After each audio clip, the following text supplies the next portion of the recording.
కొండా సురేఖపై చర్యలు తీసుకోవాలంటే కాంగ్రెస్ ఎమ్మెల్యేలు ముక్త కంఠంతో కూడా ప్రెస్ మీట్ నిర్వహించారు. ఇదే విషయానికి సంబంధించి మనతో మాట్లాడడానికి ఎమ్మెల్యే నాయన్ రాజేందర్ రెడ్డి గారు ఒకసారి మాట్లాడించేటువంటి ప్రయత్నం చేద్దాం.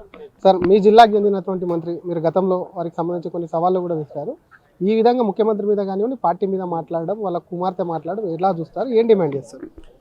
ఒక కొండ సురేఖ గారి గురించో లేకపోతే ఇంకెవరి గురించో పెట్టిన మీటింగ్ కాదు ఇది. ఎన్నో లక్షల మంది కష్టపడితే వచ్చిన ప్రభుత్వం ఇది. రేవంత్ రెడ్డి గారు కానివ్వండి, బట్టి విక్రమార్క కానీ పాదయాత్రలు చేస్తూ వచ్చింది. ఎన్నో లక్షలాది మంది మీద కేసులు పెడుతూ వచ్చిన ప్రభుత్వం ఇది. త్యాగాలతో వచ్చిన ప్రభుత్వం ఇది. దీనిని నలుగురు ఐదుగురు స్వార్థ రాజకీయాల గురించి, పదవుల గురించి, వీటి గురించి తప్పుడు ప్రచారాలు చేసుకుంటూ మాట్లాడితే అది మంచిది కాదు. మీకు పదవి కావాలన్నా, మీకు ఎవరైనా మాట ఇచ్చినా, ఏది ఉన్నా పోయి అక్కడ మాట్లాడుకోండి. అంతేగాని ప్రజలలోకి వచ్చిన ముఖ్యమంత్రిని టార్గెట్ చేసి లేకపోతే ఇంకోళ్ళని టార్గెట్ చేసి మీకు ఎవరు వస్తే వాళ్ళని, ఎవరు మాట్లాడితే వాళ్ళని టార్గెట్ చేసి మాట్లాడితే క్షమించరు. వారి మీద యాక్షన్ తీసుకోవాలి. లేకపోతే పార్టీ నష్టపోతుంది. ఈ నలుగురు గురించి లక్షలాది మంది ప్రజలు నష్టపోయడానికి సిద్ధంగా లేరు, ఈ నలుగురు స్వార్థ రాజకీయాల గురించి. కాబట్టి వీటి మీద ఇక ముందు ఎవ్వరు మాట్లాడినా, ఏది చేసినా వారి మీద యాక్షన్ తీసుకోవాలని చెప్పడం జరిగింది. కొండా సురేఖతో పాటు రాజగోపాల్ రెడ్డి గారు, అనిరుద్ రెడ్డి గారు, ఇట్లాంటి అందరి మీదనా? మేము పేర్లేం చెప్పలేదే. ఎవరి మీద మీరు మాట్లాడి నేను మాట్లాడినప్పుడు ఎందుకు ప్రెస్ మీట్లు పెట్టలేదు, ఎందుకు ఇట్లా పెట్టలేదు అనేది పెడితే నష్టం ఏమున్నది?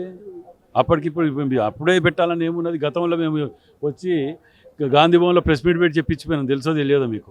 జీవన్ రెడ్డి గారిని సస్పెండ్ చేయలే పార్టీలోకి వెళ్ళి. నిన్నగాక మొన్న ఎల్బీ నగర్ నుంచి నాయకుడిని సస్పెండ్ చేయలే. చిన్నారెడ్డి గారికి ఇప్పుడు షోకాజ్ నోటీస్ ఇయ్యలే. అసలు వారికి ఎన్నడన్నా ఇంత మచ్చలేని మనిషి వారికి ఇయ్యలే. మేమేమంటున్నాం, ఇట్లాంటి వాటిని మంచి సంస్కృతి కాదు. ఇలాంటి వాటి మీద చర్యలు తీసుకోకపోతే రేపు ప్రతి ఒక్కరు మాట్లాడుతూడవుతారు. టీఆర్ఎస్ ప్రభుత్వంలో ఏం చేసినారు? ఎవరైనా చెప్పుకున్నాడా? తలుపులు పోయి బాత్రూంలో పెట్టుకుని భార్యల గురించి చెప్పకుంటే ఏడ్చుకున్నారు. వాళ్ళ పరిస్థితి.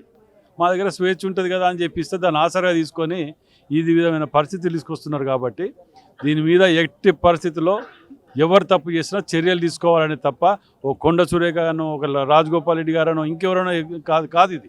కొండ సురేఖ నేను మాట్లాడలేదు, నా కూతురు మాట్లాడిన దానికి తాను ఎలా బాధ్యత వహిస్తాను, ఇది న్యాయ సూత్రాలకు విరుద్ధము, సస్పెన్షన్, షోకాజ్ నోటీస్ ఎత్తేయాలి అనేది కూడా షోకాజ్ నోటీస్. మీ మనస్సాక్షిని అడగండి, సంబంధం ఉన్నదా లేదా అనేది.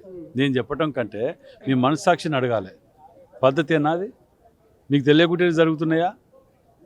చెప్తే నమ్మేటట్టు కూడా ఉండాలి కదా కొన్ని. కొండా సురేఖకి సంబంధించిన అంశం ఒకటే కాదు, అందరి మీద కూడా పార్టీ చర్యలు తీసుకోవాలని డిమాండ్ చేస్తున్నారు. కూతురి మాటలతో తనకు సంబంధం లేదు అంటూ చెప్తున్నటువంటి వ్యాఖ్యలు కూడా ఆమె మనసును అడగాలి, ఆ మనస్సాక్షి కూడా చెప్పాలి అని. కాబట్టి అసలు కొండా సురేఖనే కాదు, పేర్లు ఏం చెప్పాం కానీ ఉన్నటువంటి నేతలందరి మీద కూడా పార్టీకి స్వేచ్ఛ ఉంటుంది, కానీ పార్టీ ప్రతిష్ట దిగజార్చే విధంగా మాట్లాడిన వారు అందరి మీద చర్యలు తీసుకోవాలంటూ కూడా ఎమ్మెల్యే నాయన్ రాజేందర్ రెడ్డి డిమాండ్ చేస్తున్నారు. కెమెరామెన్ గజబ్తో శ్రీధర్, RTV, హైదరాబాద్.